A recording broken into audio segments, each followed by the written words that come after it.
El pecado es algo serio. Muchas veces no le damos la seriedad de vida. Muchas veces nos confiamos y lo vemos como algo pequeñito en nuestra vida. Pero la realidad es que tenemos que matar por completo el pecado en nuestra vida antes que éste nos mate a nosotros. Cuando padecemos de la ilusión de control, cuando nos creemos fuertes y creemos que podemos controlar el pecado, eso es como que una persona tenga a un animal salvaje de mascota. Estaba leyendo hace poco una historia impresionante de un hombre que rescató a un hipopótamo cuando estaba chiquito, lo rescató de morir porque el hipopótamo fue abandonado por sus padres. El hipopótamo es un animalito que se ve tierno, que se ve gordito, que se ve abrazable, y ciertamente así lo parecía cuando era bebé. Este hombre rescata a este hipopótamo, lo saca de ese río donde lo encontró, lo lleva a vivir con él, y cuando el hipopótamo crece, en un momento su naturaleza salvaje lo dominó por completo y agarró a este hombre, lo desconoció, lo arrastró al mismo río donde él lo había rescatado y ahí lo mató, lo masticó, se lo comió. ¿Qué podemos aprender de esta historia verídica? Que el pecado puede verse como algo chiquito, puede verse como algo abrazable, puede verse como que no es una amenaza para nosotros, pero si lo dejamos ahí sin tratar con él,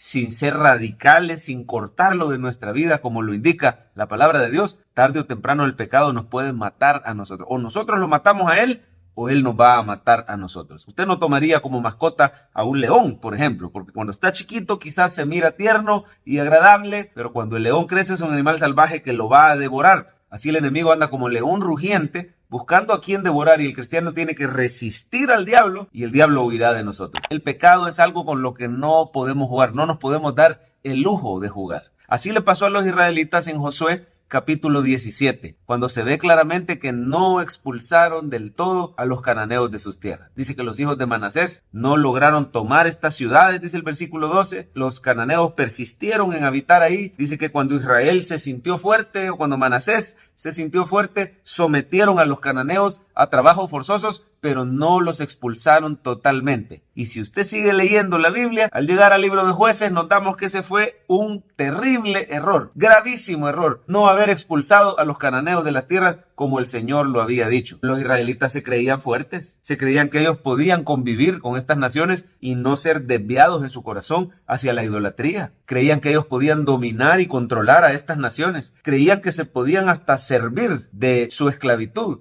o de trabajos forzados. Los trataron de someter, pero tarde o temprano estas naciones crecieron, se rebelaron y les dieron graves problemas. El Señor los entregó a esclavitud varias veces en manos de estas naciones, de los madianitas, de los filisteos. Son naciones que le dieron problema al pueblo de Israel, y eso lo vamos a ver más adelante en la época de los jueces. Lo mismo nos pasa a usted y a mí cuando nos confiamos y mantenemos el pecado en nuestra vida, cuando somos negligentes y no queremos leer la palabra, a pesar que nuestro discipulador nos dice, mira, necesitas palabra todos los días, pero somos perezosos para leer. Somos perezosos para orar. Nos confiamos como si el pecado ya no nos pudiera volver a atacar. Muchos de nosotros hemos salido de cadenas pecaminosas. El Señor sobrenaturalmente ha hecho una obra en nosotros, pero nos confiamos. Tarde o temprano recaemos en ese pecado que juramos no volver a caer. ¿En qué momento pasó? Bueno, fue cuando nos fuimos descuidando, nos creímos fuertes, nos fuimos confiando. Cuando nos negamos a seguirnos congregando constantemente, nos confiamos, nos creemos fuertes y creemos que lo podemos dominar. Cuando mantenemos en secreto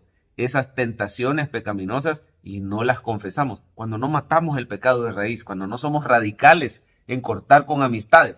Mire cuántas veces he escuchado esta misma historia con particularidades y diferencias, pero básicamente en esencia es la misma historia. Pastor, yo me convertí al Señor, dejé mis vicios, dejé mis pecados, el Señor me sacó, empecé a congregarme, pero pastor, yo mantuve amistades, esas amistades del mundo, yo no les podía dar la espalda. Ellos los invité a la iglesia, no querían nada con Dios, pero yo de vez en cuando, por no ser ofensivo, por no parecer creído, yo me seguí llevando con ellos y entonces salíamos, todos estaban ahí con sus cervezas, pero yo no bebía. Todos estaban fumando, con palabrotas, haciendo chistes inmorales y todo, pero yo no participaba, solo que ahí estaba con ellos. Y la Biblia dice, no os unáis en yugo desigual con los incrédulos, ¿qué comunión tienen la luz con las tinieblas? No nos conviene tener esa amistad con el mundo porque nos constituimos en enemigos de Dios. Hay un espíritu diferente en nuestro corazón, no tenemos nada en común con estas personas, pero convivimos con ellos. Y dicen estos hermanos cristianos,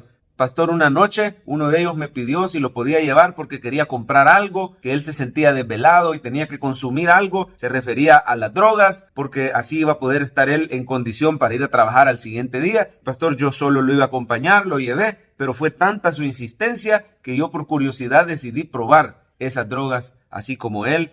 Pastor, de ese día para acá he quedado atrapado en las drogas. En mi vida adulta jamás había probado esto de joven. Ahora ya adulto, ya viejo, vine a quedar atrapado. ¿Cómo hago para salir? Pastor, he perdido matrimonio, he tenido accidentes graves, he perdido mi trabajo. Me voy a internar porque no hay cómo hacer para dejar esta adicción, este azote de la droga. Pastor, por andar con estas amistades he caído en el tema del adulterio, porque ellos andan en eso y yo, aunque no quería participar, pero me terminé metiendo. ¿Cuántos problemas acarrea a nuestra vida el no haber tratado radicalmente con el pecado? El pecado puede parecer inofensivo, puede parecer algo que podemos controlar, nos podemos llegar a sentir fuertes, pero dice la Biblia, el que piensa estar firme, mire que no caiga. Necesitamos en humildad reconocer nuestra pobreza de espíritu, reconocer que somos incapaces de dominar el pecado en nuestras propias fuerzas, que la fuerza de voluntad no es suficiente para vencer el pecado. Necesitamos la gracia de Dios en Cristo y Él ha establecido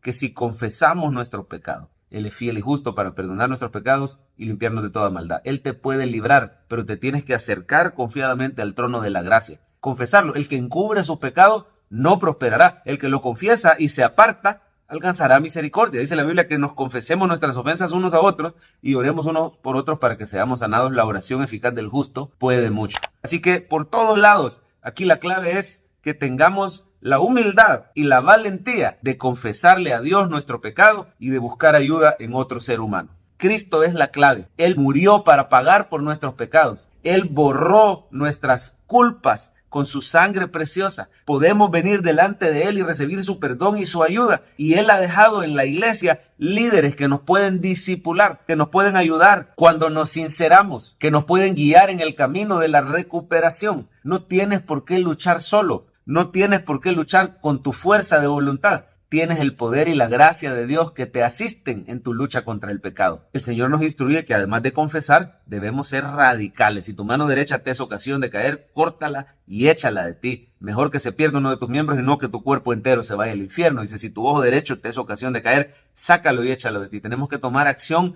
radical, contundente, costosa, dolorosa quizá, pero tiene que ser una acción definitiva para apartarnos de toda ocasión de caer. Todo aquello que nos es tropiezo, tenemos que cortarlo y sacarlo de nuestra vida, sabiendo que el poder de Dios nos da el querer como el hacer. Sin la gracia de Dios no podemos, tenemos que depender del poder de Dios, pero también tenemos que ser diligentes en tratar con el pecado a tiempo, en luchar por cortar ese pecado, en mantener cuentas cortas. Tenemos que tener un amigo o hermano en Cristo de confianza a quien le podamos decir, fíjate que estoy pateando el alambre, como decimos en buen salvadoreño, estoy tropezando nuevamente, estoy teniendo pensamientos de tentación, ayúdame a orar, necesito tener victoria. Alguien que nos pueda mostrar cuando estamos pecando y no lo hemos visto. Alguien que nos pueda decir, mira qué pasó, ¿por qué no has venido a la iglesia? ¿Por qué estás siendo inconstante en tu vida de oración? Mira, te necesitamos aquí sirviendo a Dios. Necesitamos los unos de los otros en el cuerpo de Cristo. Trate con el pecado seriamente. Confiéseselo al Señor. Busque el poder y la gracia de Dios que pueden restaurar su vida y mate al pecado en su vida antes que éste lo quiera matar a usted.